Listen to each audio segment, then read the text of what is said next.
Europe 1 et vous, Olivier Delagarde. C'est un naufrage un peu hors norme survenu en Méditerranée, au large de la Sicile, à peine 15 km des côtes. Un super yacht de luxe voilier de 56 mètres a sombré corps et biens hier matin. C'était vers 5 heures. Il y avait 22 personnes à bord, passagers et membres d'équipage, alors qu'il est 6 disparus, parmi lesquels l'entrepreneur de la tech, Mike Lynch, surnommé le Bill Gates britannique. Et pour en parler avec vous, Olivier Delagarde, vous recevez à présent deux invités. Patrick Marlière, directeur de MediaWeather, qui est un bureau d'expertise météorologique, et Cyril Grinal, patron titulaire de la station SNSN de Calvaire dans le golfe de Saint-Tropez. La Société nationale de sauvetage en mer de Cavalère. Mais on va commencer avec vous, Patrick Marlière. Le bateau aurait été victime d'un phénomène météo hors norme, une trombe marine. De quoi s'agit-il ? Alors, la trombe marine n'est pas un phénomène si hors norme que ça. C'est un phénomène qui se passe sous les nuages d'orage. Alors, quand ça se passe sur la Terre, on parle de tornade, et quand ça se passe sous les mers, les océans ou les lacs, on parle de trombe. Mais c'est exactement le même phénomène, ces vents tourbillonnants qui forment ce fameux tuba qui redescend de la base du nuage, alors jusqu'au sol sur les continents, jusqu'à la mer sur les océans, et c'est ce phénomène avec des vents donc extrêmement forts qui a touché ce bateau. Quand vous dites extrêmement fort, ce sont des vents qui atteignent combien à peu près ? Il faudrait voir un peu. Oui, on peut avoir une idée, mais souvent, alors les tornades ou les trombes, on les classifie de 0 à 5. Il y a une échelle qui permet de les classifier, et souvent, lorsque ça se passe sur les continents, c'est à l'observation des phénomènes de dégâts que l'on va classer la force de cette tornade. Donc évidemment, c'est qu'on aura peut-être le retour des personnes qui ont pu observer ce phénomène, qu'on aura une idée de ce qu'elle représentait en taille et tout cela. Mais par exemple, les dernières tornades qu'on a eues extrêmement fortes en France, et celle d'Aumont en 2008, on avait estimé des vents à plus de 300 km à l'heure. Donc évidemment, dans de telles situations, même sur mer, des vents extrêmement forts. De toute façon, la moindre trombe, la plus petite, c'est des vents à plus de 100-120 km à l'heure. Donc si on était dans une trombe moyenne, on a pu avoir des vents extrêmement violents, d'où les résultats, évidemment, le voilier qui n'a pas résisté à ces vents extrêmement forts. Donc ça n'a rien de surprenant à ça. D'ailleurs, il y a 2 jours, on avait le même phénomène de trombe qui était observé sur le lac Léman, et il y a au mois de juillet. Même sur le lac Léman. Oui, c'est sur les lacs, sur les surfaces d'eau, tous ces phénomènes peuvent se produire. Alors souvent c'est des tornades lorsque ce sont des orages, mais évidemment quand ça se passe sur les océans ou les mers ou les lacs, on parle de trombes marines. Mais là quand même, Patrick Marlière, pardon, le type de bateau qui est frappé, c'est pas une coque de noix, c'est un voilier de 56 mètres. Il y avait 10 hommes d'équipage. C'est un très gros bateau. C'est pas des bateaux qui sont à même de résister à ce type de vent ? Écoutez, moi, lorsque je suis passé après la tornade d'Aumont en 2008, directement dans la foulée, je peux vous dire que j'ai vu des semi-remorques complètement retournées, des maisons arrachées. Donc, je veux dire que rien ne résiste au passage d'une tornade. Ça marche un peu comme un cisaillement, quoi. Je veux dire, à son passage, rien ne résiste. Donc, le bateau n'a pas résisté au passage de cette tornade. Si malheureusement cette tornade a frappé de plein fouet ce voilier, donc c'est très compliqué. Généralement, sur terre, on peut les voir de loin éventuellement, voire s'en éloigner, mais sur mer, lorsque cette tornade se dirige sur vous, c'est un peu plus compliqué à l'éviter. Et le fait que ce soit un voilier et non pas un yacht à moteur, c'est un phénomène aggravant, c'est une fragilité supplémentaire pour le bateau ? Ça a été certainement un des éléments pour permettre d'éviter ça. Lorsque, vous savez, ce phénomène, on voit la trombe qui commence à se former à la base du nuage, qui vient rejoindre l'eau, elle se renforce lors de son déplacement. Donc le voilier ne se déplace pas aussi vite qu'un bateau à moteur. Donc effectivement, ça a été peut-être plus compliqué pour ne serait-ce qu'essayer d'éviter sa trajectoire. Mais voilà un peu le seul point négatif par rapport à que ce soit un voilier ou un bateau à moteur. Après, ce type de phénomène extrêmement dangereux, lorsqu'il se produit, malheureusement, il n'y a pas grand-chose à faire pour l'éviter lorsque vous êtes frappé de plein fouet. On a tous les ans des images des États-Unis avec ces zones qui sont toujours impactées par ces phénomènes de tornades quand ça se passe sur les continents. Donc, vous voyez, c'est des phénomènes extrêmement dangereux. Et là, évidemment, je crois qu'il n'y avait malheureusement pas de moyens pour l'éviter directement. En tout cas, si ça s'est passé en plus en fin de nuit. Avec nous également Cyril Grinal, vous êtes le patron de la station SNSM de Cavalère dans le Var. Il faut le rappeler, donc la Méditerranée, même en été, ça reste une mer dangereuse.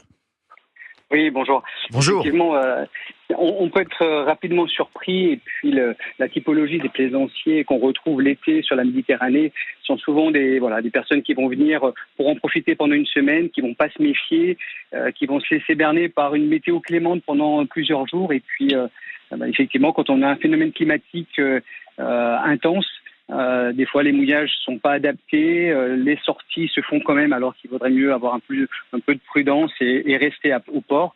Et malgré cela, des fois, vous avez des gens qui, les ports sont complets, qui se mettent à l'abri, sous-estiment un petit peu certains phénomènes climatiques. Et effectivement, comme le dit l'expert, on a de plus en plus maintenant des écarts de température avec une température de l'eau qui est très élevée, là, par exemple cet été. Et on a vu là, le 15 août, des orages avec des cellules vraiment locales très importantes. Ça aurait pu être plus dramatique, mais on a eu pas mal de voiliers échoués. Mais donc, là, ça surprend. Il ne s'agit pas juste de plaisanciers qui auraient été imprudents, il s'agit d'un équipage professionnel, aguerri. Oui, tout à fait. Alors, encore une fois, sur des phénomènes extrêmes, aucun voilier, même de cette taille, ne peut affronter très localement des conditions aussi extrêmes. Après, effectivement, il faudra avoir tous les éléments pour voir dans quelles conditions ça s'est passé. Mais ça peut aller effectivement à des intensités au niveau des vents qui ne peuvent pas... Ils ne laissent pas les bateaux, même de 50 mètres, sur une situation indemne. Et vous avez eu beaucoup de sauvetage ce week-end? Alors là, sur la nuit du 15 août, effectivement, sur le Var, en tout cas, il y a eu beaucoup d'interventions, de bateaux échoués.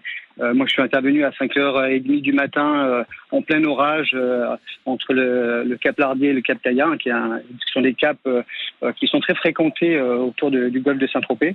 Et là, les gens nous ont décrit effectivement une situation où les vents étaient avec des rafales très très violentes, de façon très ponctuelle, et ils ont été surpris. Le mouillage qu'ils avaient pu mettre, qui était normalement suffisant, sur des vents tournants et sur des vents aussi intenses, n'a pas été suffisant. Ils se sont échoués. On est venu les récupérer dans leur radeau de survie in extremis sur les rochers.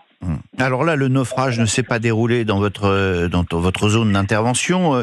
Il a eu lieu au large de la Sicile. On était seulement à 15 km des côtes. La question qu'on peut se poser, c'est comment, avec des moyens de secours modernes, aujourd'hui on est en 2024, il y a des balises, il y a des radars, il y a des moyens de survie, comment est-ce qu'on peut déplorer encore autant de disparus et probablement des morts? Je rappelle qu'il y a 6 personnes qui sont disparues.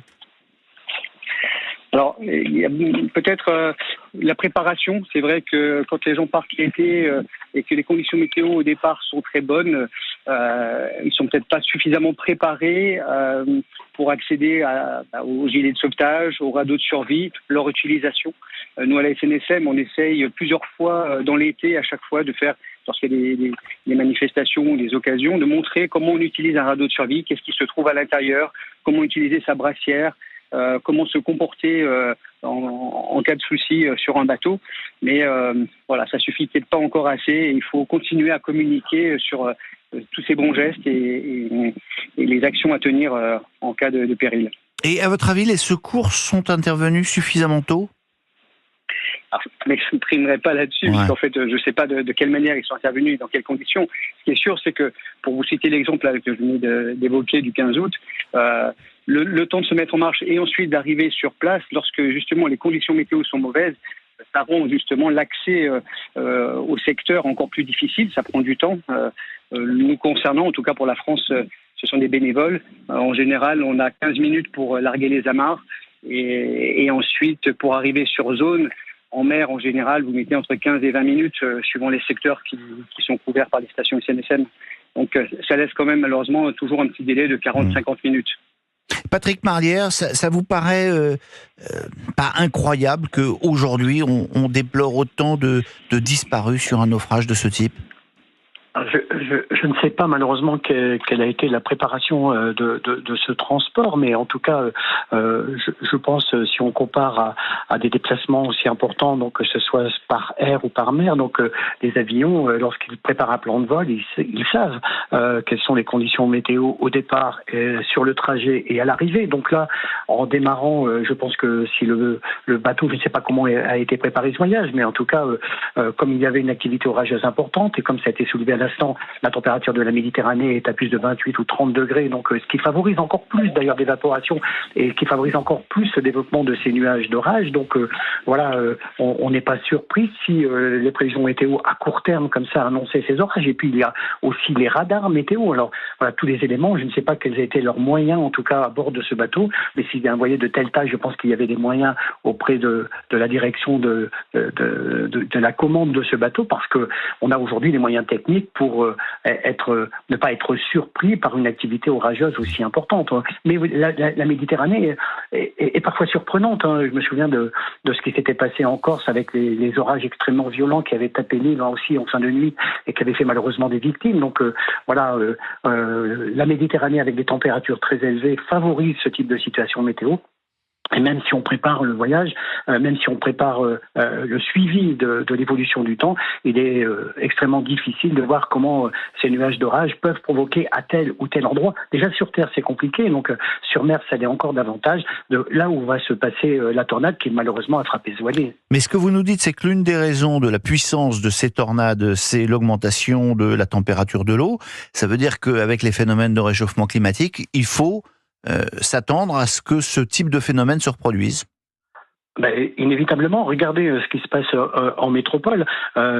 L'activité orageuse est de plus en plus importante. À chaque fois qu'on annonce des orages, on a des images qui circulent à travers tous les réseaux sociaux sur des inondations, des coulées de boue, des catastrophes météo associées à ces orages extrêmement violents, sans parler même des chutes de grêle extrêmement conséquentes. Donc effectivement, quand on parle de nuages d'orage aujourd'hui, dans la période la plus favorable au développement de ces trombes ou ces tornades, eh bien oui, avec le réchauffement climatique, malheureusement, il va falloir s'attendre à ce que ces phénomènes extrêmes, qui sont peut-être pas plus nombreux qu'avant, mais qui sont beaucoup plus violents, se produisent. Et donc, il faudra se montrer d'autant plus vigilant. Et en matière de prévention, est-ce qu'on peut vraiment pas définir les endroits où ce risque de trombe marine peut se développer et quand elles vont se développer? Si on peut les suivre en direct, je veux dire que c'est un suivi en direct. Après, le nuage d'orage, on le voit, on voit la cellule orageuse, on voit les noyaux où on a le maximum de précipitations, on voit où les orages sont les plus forts. On peut suivre aussi avec les impacts de foudre. Donc on a tous les clés, tous les éléments pour le faire. Nous, on a des suivis comme ça de phénomènes pour protéger des zones à risque des impacts de foudre. Donc les gens peuvent être avertis dès qu'il y a un impact de foudre dans un rayon de 20 km pour protéger les gens. Donc il y a des moyens. Mais est-ce qu'ils étaient mis en place pour ce voyage qui était plutôt une balade en mer? Donc c'est un peu compliqué à savoir, évidemment. Cyril Grimal, on va terminer avec vous. On va rappeler les précautions de sécurité qu'il faut prendre avant de prendre la mer. Oui, tout à fait. Alors, comme on le disait, la météo, se renseigner et ne pas hésiter à renoncer à une sortie, même si on a posé ses vacances et qu'on tient absolument à sortir lorsqu'il y a des vigilances qui sont annoncées par les différents services météorologiques, le CrossMed, bien se renseigner. S'il y a le moindre doute, il vaut mieux renoncer. Ensuite, les règles de base, bien prévenir où est-ce qu'on va, prévenir les gens à terre, comme qu'on est parti, qu'on va à tel endroit, à quel moment on est supposé revenir. Ça nous facilite aussi, lorsqu'il y a un incident, les recherches. Et puis s'assurer que tout le matériel à bord, en termes de sécurité, soit bien à jour, que les fusées, que les radeaux de survie, que tout ça soit pas périmé et que c'est des règles de bon sens, mais il faut le rappeler. Des règles de bon sens. Merci à vous, en tout cas, Cyril Grimal. Vous êtes le patron de la station SNSM de Cavalère, dans le Var, évidemment. Et puis Patrick Marlière, merci à vous, directeur de Media Weather. 11h59 d'Europe 1 et vous, dans moins d'une minute, le flash de midi. Et juste après, Olivier de Lagarde recevra Manuel Domergue, directeur des études à la Fondation Abbé Pierre, pour parler d'une donnée marquante, en augmentation d'ailleurs, celle de la proportion des jeunes adultes qui restent vivre chez leurs parents, faute d'accès au logement. À tout de suite. 11h, 13h.